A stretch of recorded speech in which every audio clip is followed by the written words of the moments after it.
Alright everybody, this is it. This is James, of course, we're going to do Unit 12. This is going to be our last unit.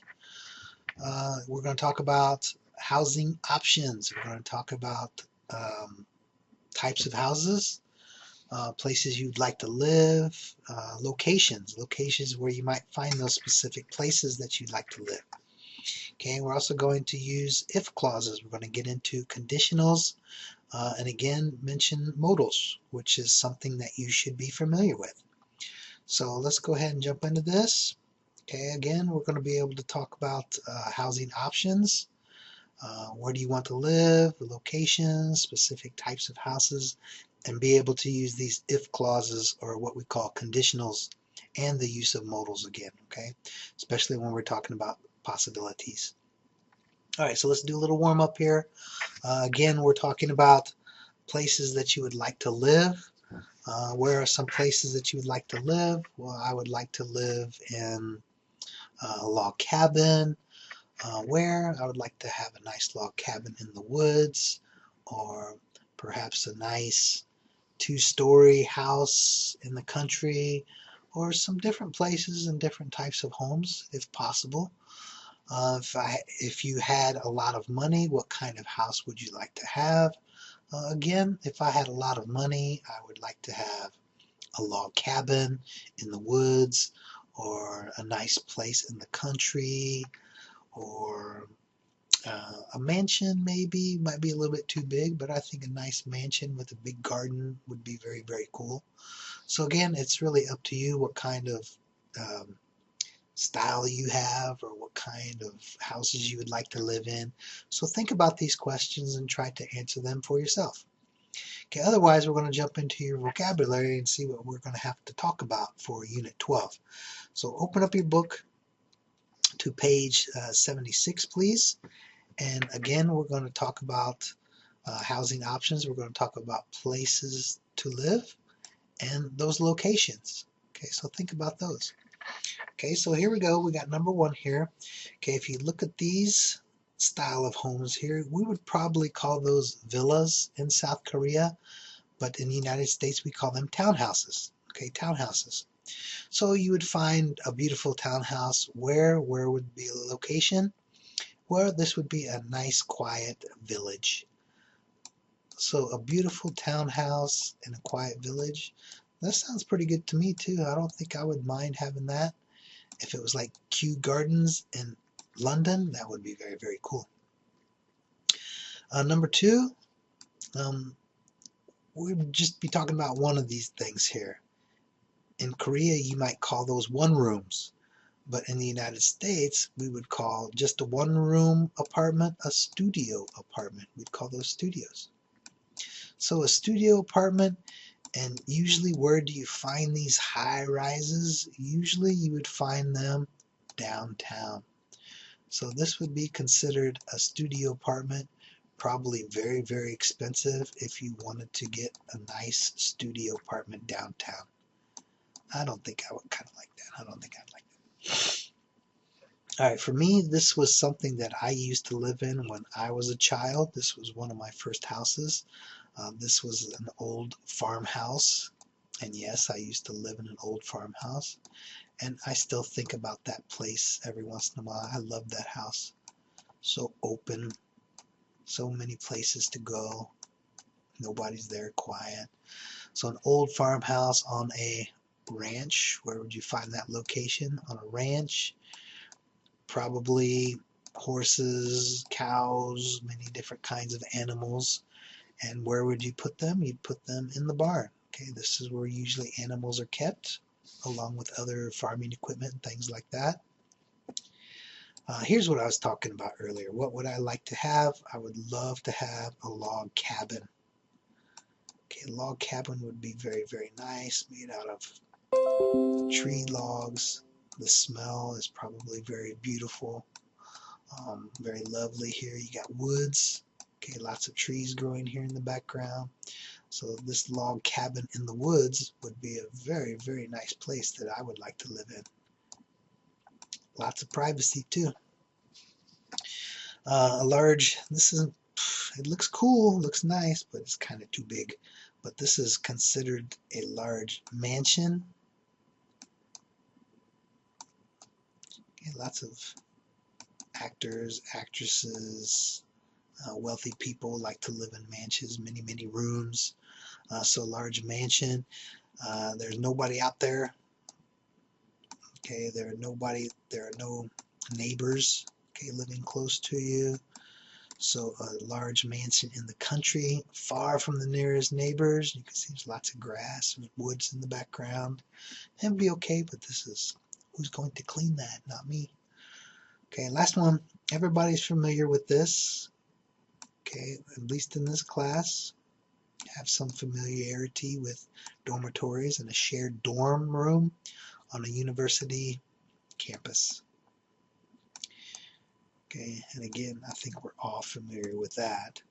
If you're not, who are you? I don't know who you are. Okay, so there we go. There are vocabulary words from Unit 12. Okay, as usual, go through the entire list. Okay, here they are. And there are just a couple extra words on here that you might be interested in. Audio production, fashion design, space engineering. We're probably familiar with those words as well. Okay, so again, study these words on this PPT, and for the 500 cajillionth time, study the vocabulary words on page 138. Okay, otherwise, we're going to jump into our last grammar point. Okay, we're going to talk about if clauses and modals. And this is a very short slide, so that's very nice. You guys are already familiar with modals. Okay, we've talked about modals before, but let's get away from the modals for a minute and just consider these conditional clauses with if and sometimes unless. Okay, and these two are related. So these are actually called conditionals. Okay, so if you have an if plus a not, which is a negative, it's a negative conditional. Okay, so if plus not is used to express a negative condition. Okay, for example, if you don't buy a house, you will, okay, this is you will have to rent an apartment. Okay, so again, we have to have a condition here. It's an imaginary thing. Unless is used in the same way. Okay, it's the same way, so we can just use unless is used to express the negative condition too. So we can just simply replace some things here. So these two things mean the same thing. If you don't buy a house, you'll have to rent an apartment. Or unless you buy a house. So basically we just take this negative here, take it away, bagel, throw it away, change if to unless, and you got yourself an unless conditional as well. So if you don't buy a house, you'll have to rent an apartment. Or unless you buy a house, you'll have to rent an apartment. Same meaning, same thing. You're just simply replacing a couple words. You're taking this word away. You're changing if to unless. Bada bing, bada boom. You got something similar. Okay? Pretty easy cheesy. So here's an easy exercise. Basically, you're changing or rewriting these if clauses here and using unless.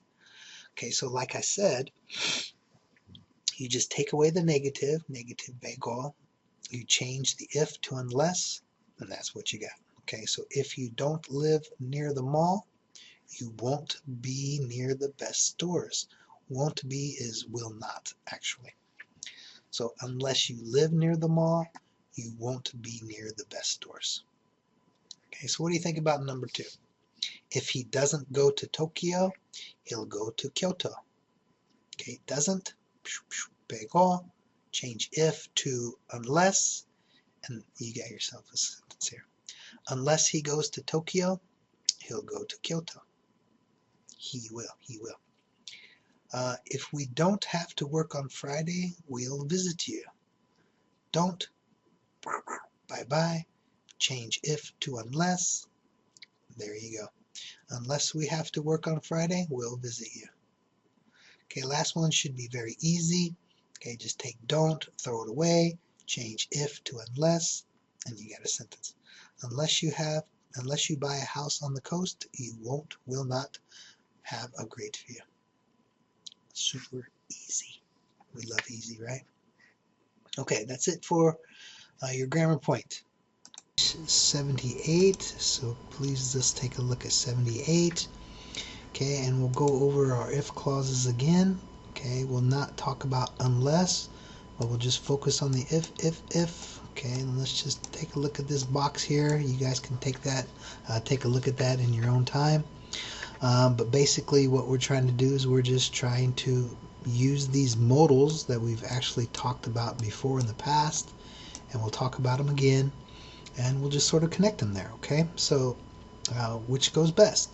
So if you live downtown, okay, the answer is already done for us. If you live downtown, of course, you'll be closer to more theaters.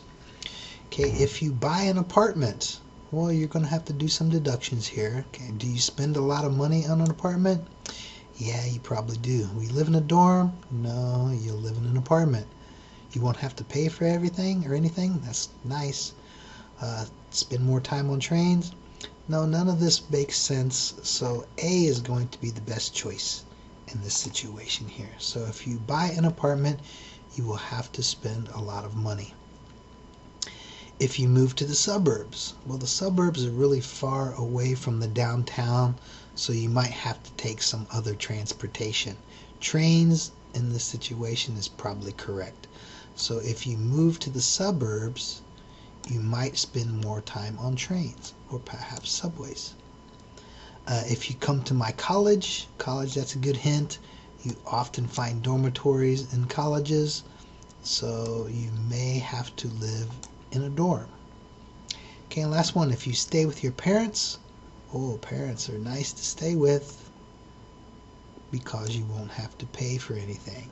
So if you stay with your parents, you won't have to pay for anything. Okay, so there you go. You got your if conditionals. You got the rest of your parts with your modals. Okay. All right, second part here, your second exercise, complete the conversation. There may be more than one answer. Okay, so it's really up to you. Okay, how you're going to answer those, and about whether you're thinking about possibilities, okay, like 50% or 100%, or some other ways to use it. So for example, number one says, what are you going to do on vacation? If my parents loan me some money, I'll rent a cabin in the woods. If they don't, I'm not sure. I might. Okay, a number of different modals can be used here. Okay, I might try to get a job. I may try to get a job. I will try to get a job. Again, like it says, there are a number of different answers that you can put in here. Okay. Where are you planning to live after the summer? I applied for the job in the city. If I get it, I'll move downtown. If I don't get it, I don't know. Okay, again, that's 50%, so it could be the same thing. Okay, I might move back to my parents' house. I will move back to my parents' house. Again, many different answers. Okay, last one. What are you going to study next semester? It depends. I want to study architecture in Chicago. If the school accepts me, I'll do that. If it doesn't, if the school doesn't accept me, I won't study anything.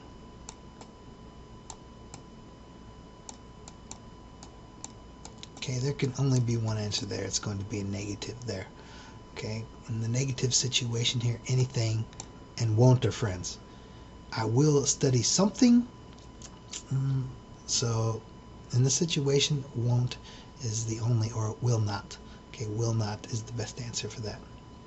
Okay, all right, gang, that is it. Okay, that is it for our grammar point for Unit 12. Okay, that is it. Okay, we did that for page 78.